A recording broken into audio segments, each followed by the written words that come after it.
الصلاۃ والسلام علیک یا رسول اللہ وعلی آلہ وصحبہ یا حبیب اللہ۔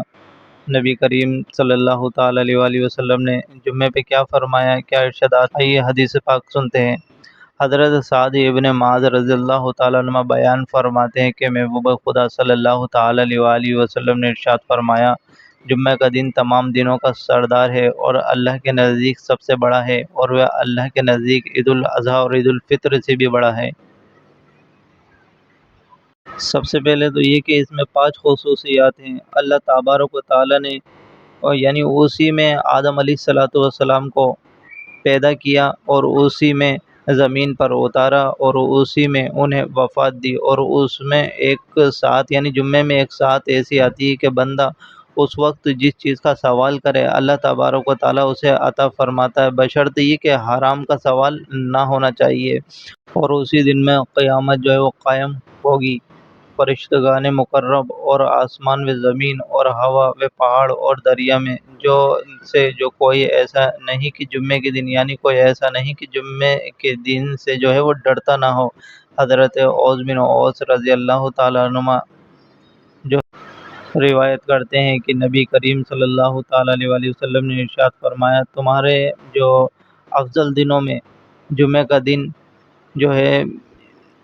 بہت بہترین دن ہے، یعنی اسی میں حضرت آدم علیہ الصلوۃ والسلام کو پیدا کیے گئے، یعنی ان کو پیدا کیا گیا اور اسی میں انتقال یعنی ظاہری پردہ کیا گیا، اور اسی میں پہلی بار سور پھونکا جائے گا، اور اسی میں دوسری بار جمعے کے دن یعنی کہ اور اگر تم اسی میں جمعے کے دن مجھ پر درود کی کثرت کرتے ہو، کیونکہ تمہارا درود مجھ پر پیش کیا جاتا ہے۔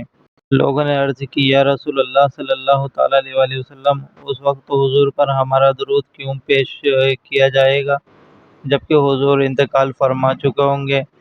آپ نبی کریم صلی اللہ تعالیٰ علیہ وسلم نے ارشاد فرمایا کہ اللہ تعالیٰ نے زمین پر انبیاء کا جو جسم ہے کھانا حرام کر دیا ہے، یعنی اللہ تبارک و تعالیٰ کے انبیاء زندہ رہتے ہیں اور ان کو روزی پہنچتی ہے، جیسا کہ حدیث پاک کی مشہور کتاب ابن ماجہ شریف میں مذکور ہے۔ اس میں شک نہیں کہ موت انبیاء علیہ الصلوۃ والسلام کو بھی آتی ہے، مگر صرف ایک آن کے لیے، پھر سابق کی طرح زندہ ہو جاتے ہیں اور اپنے قبور سے باہر نکل کر جہاں چاہتے ہیں تشریف بھی لے جاتے ہیں۔ عالم کے مختلف قسم کے تصرفات فرماتے ہیں کہ وہ جن کو خدا چاہتا ہے نظر بھی آتے ہیں، اور دیر تک ملاقات بھی ہوتی ہے، بات چیت فرماتے ہیں، جیسے کہ امام سیوطی رحمۃ اللہ تعالیٰ علیہ کو بیداری میں سید عالم صلی اللہ تعالیٰ علیہ وآلہ وسلم کی زیارت نصیب ہوتی تھی، اور انہوں نے حضور سے دریافت کر کے بہت سی حدیثوں کی صحت معلوم کی، یعنی حدیث کی معلومات کی۔ جبکہ نبی کریم صلی اللہ تعالیٰ علیہ وآلہ وسلم نے ارشاد فرمایا، جمعے میں ایک ایسی ساعت ہے گی کہ جو اگر مسلمان بندہ اس ساعت میں نبی اپنے رب عز و جل سے جو اگر کسی بھی بھلائی کا سوال کرے وہ اسے ضرور عطا فرمائے، اور وہ ساعت بہت تھوڑی ہے۔ رہا یہ کہ وہ کون سی ساعت ہے، تو اس میں سے 2 روایتیں قوی ہیں، ایک یہ کہ امام کے خطبے کے لیے بیٹھنے سے ختم نماز تک،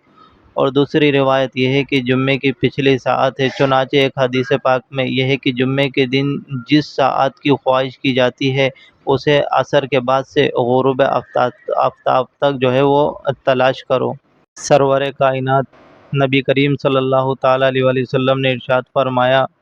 جو مسلمان مرد یا مسلمان عورت جمعے کے دن یا جمعے کی رات میں انتقال کرے اس کو عذاب قبر اور فتنہ قبر سے بچا لیا جاتا ہے، اور وہ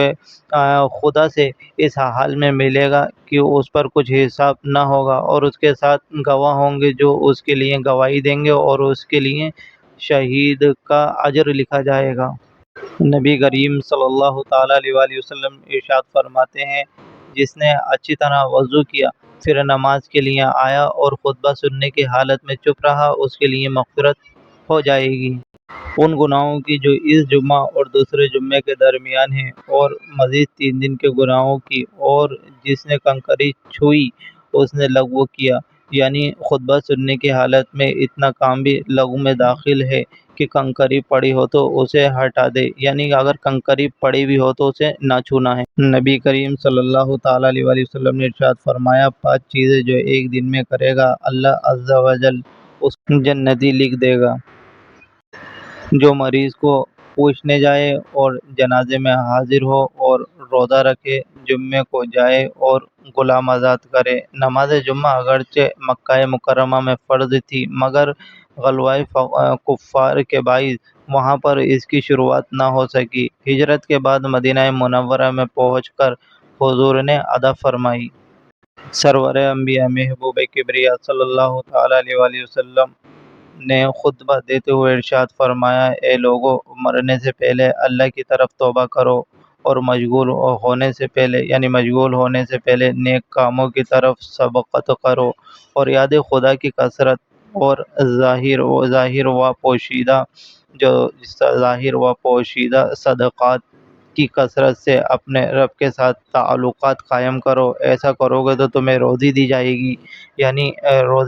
رزق دیا جائے گا، اور تمہاری مدد کی جائے گی، اور تمہاری شکستگی دور فرمائی جائے گی۔ اور جان لو کہ اس جگہ، اس دن، اس سال میں قیامت تک کے لیے اللہ تبارک و تعالی نے تم پر نماز جمعہ فرض فرما دی ہے۔ جو شخص میری حیات میں یا میرے بعد حلقہ جان کر اور بطور انتظار جو ہے جمعہ چھوڑے، درا حال ہے کہ وہ کسی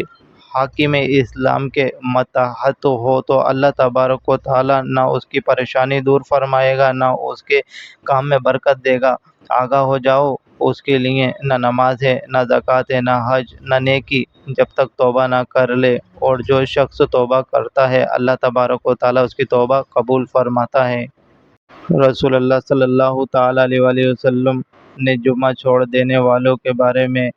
جو ہے وہ سخت ترین الفاظ ارشاد فرمائے ہیں۔ کبھی فرمایا جو 3 جمعے بلا عذر چھوڑے ہوئے منافق ہے، اور کبھی فرمایا جو 3 جمعہ سستی کی وجہ سے چھوڑے، اللہ تعالیٰ اس کے دل پر مہر کر دے گا۔ اور ایک مرتبہ فرمایا جس نے 3 جمعہ بے در پہ چھوڑے، اس نے اسلام کو پیٹھ کے پیچھے پھینک دیا۔ نبی کریم صلی اللہ تعالی علیہ وآلہ وسلم نے ارشاد فرمایا، جو شخص جمعے کے دن نہائے اور تیل لگائے اور گھر میں جو بھی خوشبو استعمال کرے، پھر نماز جمعہ کے لیے نکلے اور مسجد میں پہنچ کر 2 بیٹھے ہوئے شخصوں کو ہٹا کر بیچ میں نہ بیٹھے، اور جو نماز اس کے لیے مقدر ہے پڑھے، امام جب خطبہ پڑھے تو چپ رہے، تو اس کے لیے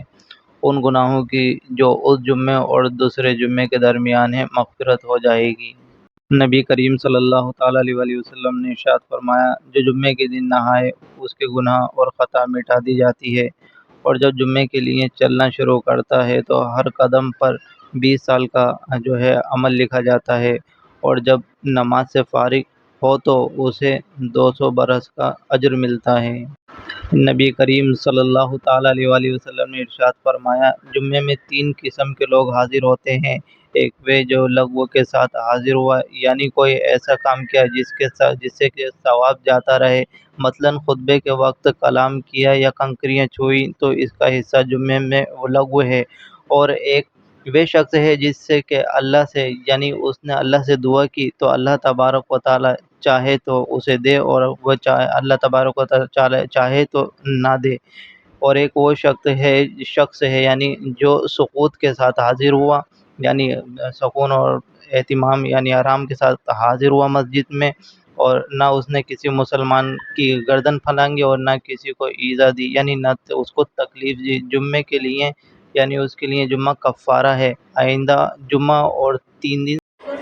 اور ایک چھوٹا سا وظیفہ بھی آپ کی خدمت میں پیش کیے دیتے ہیں، جو کہ ترقی رزق کے لیے ہیں۔ اس سورت کو تہجد کی نماز یعنی سورۃ الجمعہ کو تہجد کی نماز کے بعد 3 مرتبہ 41 روز تک پڑھیں، انشاءاللہ تعالی بند کام شروع ہو جائیں گے،